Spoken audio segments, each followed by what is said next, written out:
esse é o mote da discussão, em cima dele cada pessoa está apresentando uma contribuição, e eu fui convidada para fazer parte desse coletivo justamente pelo conceito de economia racial, ou economia do racismo, que é um conceito que eu venho desenvolvendo e que vou explanar aqui de forma muito breve, tá bom?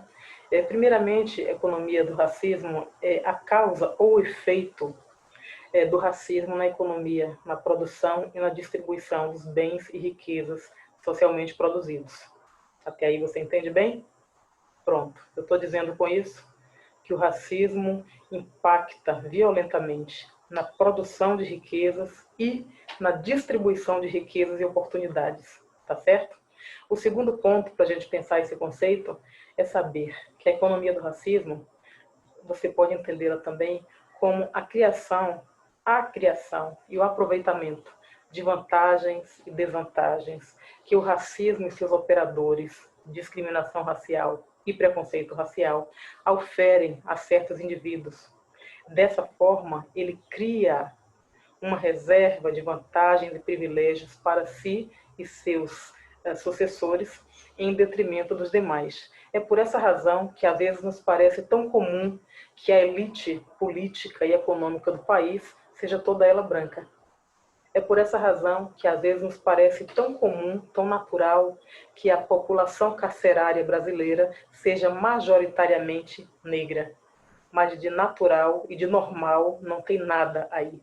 O que tem é um trabalho constante, não raro, consciente, e que vai sendo perpassado de geração em geração, até se criar esses grandes abismos sociais, esses grandes fossos de desvantagens de determinadas pessoas com relação a outra.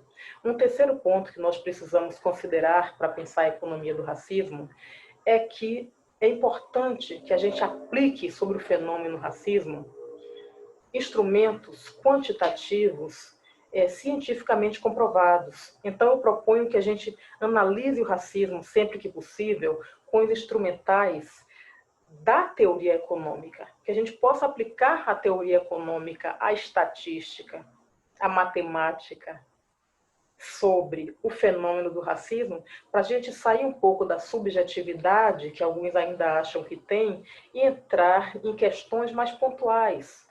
Qual é o impacto daquela conduta racista sobre a vida de tal e de tal pessoa? Quanto custa aquilo? Quanto valeu aquilo em termos financeiros, em termos de oportunidade? Qual é o custo efetivo daquela conduta criminosa e racista sobre a vida do cidadão? Isso é importante. É importante porque nós precisamos entender que quando uma pessoa resolve agir de forma preconceituosa, discriminatória, racializada, quando a pessoa age de forma racista para com a outra, essa pessoa só o faz porque ela está tendo algum benefício, alguma vantagem, algum lucro. O racista, ele tem lucro. É por isso que ele é racista. Porque se ele tivesse prejuízos consecutivos, se para cada ato de discriminação racial, de preconceito, de racismo que ele efetuasse, ao invés de lucro, ele tivesse prejuízos sucessivos, isso o desencorajaria e ele não seria racista, certamente que não. Mas se o racismo persiste, existe e se atualiza a cada dia na nossa sociedade, é porque tem alguém ganhando com a sua desgraça. Tem alguém ganhando com a sua miséria, com o seu desemprego, com a sua exclusão, com a sua depressão. Tem alguém ganhando com o fato de estar lhe discriminando de forma sistemática, cíclica e geracional. Esse é o ponto. E uma terceira ou quarta questão, já não sei mais, para a gente pensar a economia do racismo, é entendermos que aquilo que Marx chamou na sua obra O Capital, ele chamava de formação primitiva do capital, a gente pode entender que com os povos colonizados, entre os quais está o Brasil justamente, esta riqueza que hoje circula no seio de muitas famílias tradicionais, de muitas instituições, até sérias, por que não, a riqueza que abunda em determinadas nações contemporâneas, ela vem justamente da expropriação, do sequestro, do esbulho dos bens e da riqueza material, cultural, intelectual produzida pelos povos sujeitos, no caso, os negros, os índios.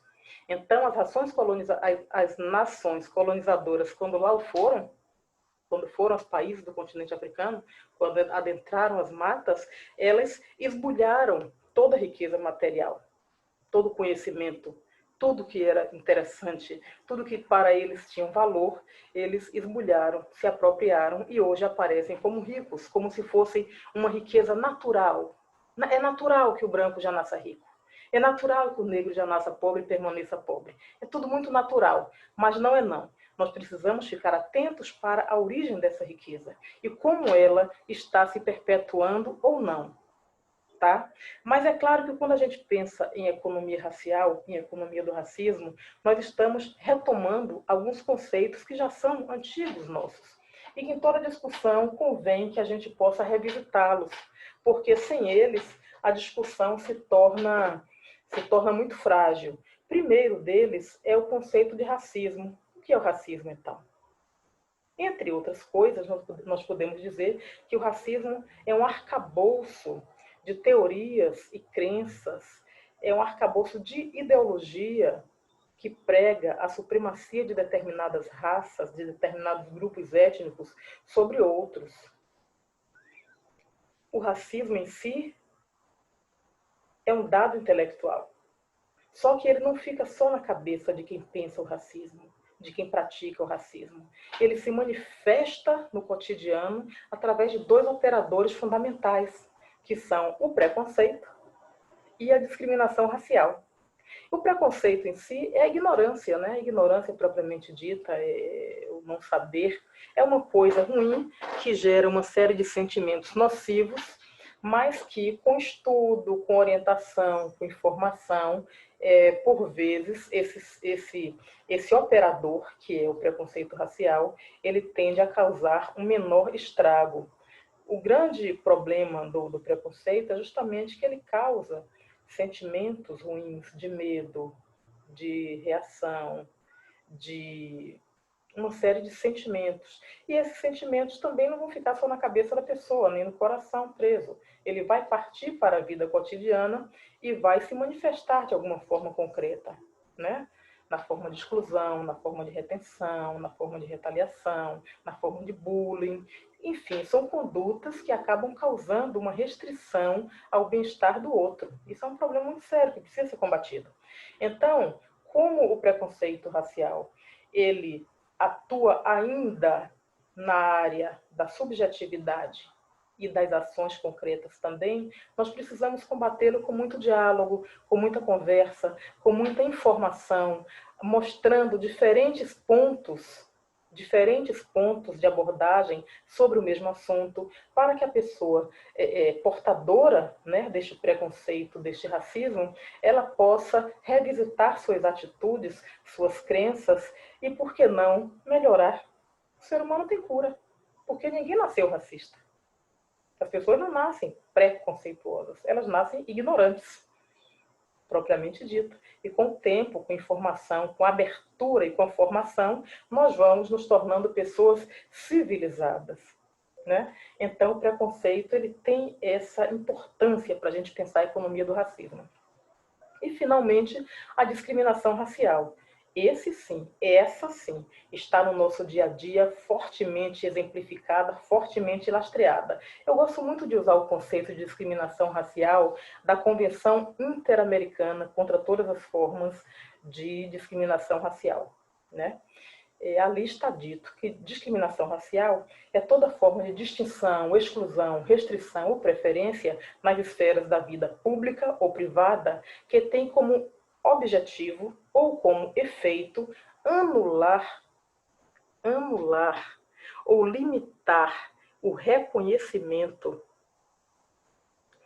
o gozo ou o exercício em condições de igualdade de direitos e liberdades fundamentais. Gente, isso é muito rico. Quer dizer, a discriminação racial, ela é uma atitude, é um fazer ou um não fazer interessado, pautado por um conhecimento prévio da diferença e suposta hierarquia das raças.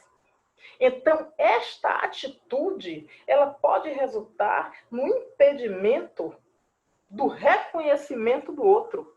Isso te lembra alguém? Ah, tá.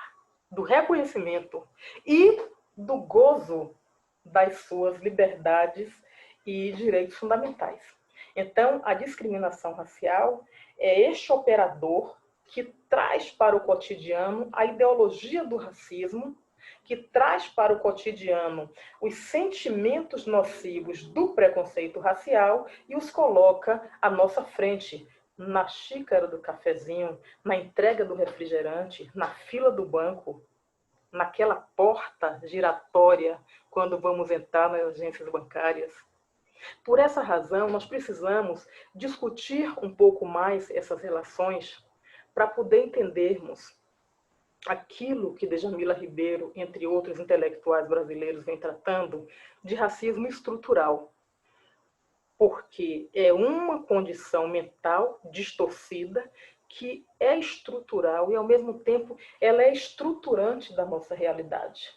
Nós não podemos, a essa altura dos acontecimentos, pensar o que quer que seja sem levar em consideração a realidade concreta e operante do racismo. Então, a economia do racismo, ela se coloca neste meio para lhe dizer que o racista, ao lhe discriminar, ele está tendo um lucro. E cabe a você identificar isso, estudar para poder intervir nessa suposta naturalização dos benefícios dos outros e dos nossos problemas cotidianos, que já são tantos. Um grande abraço e até mais.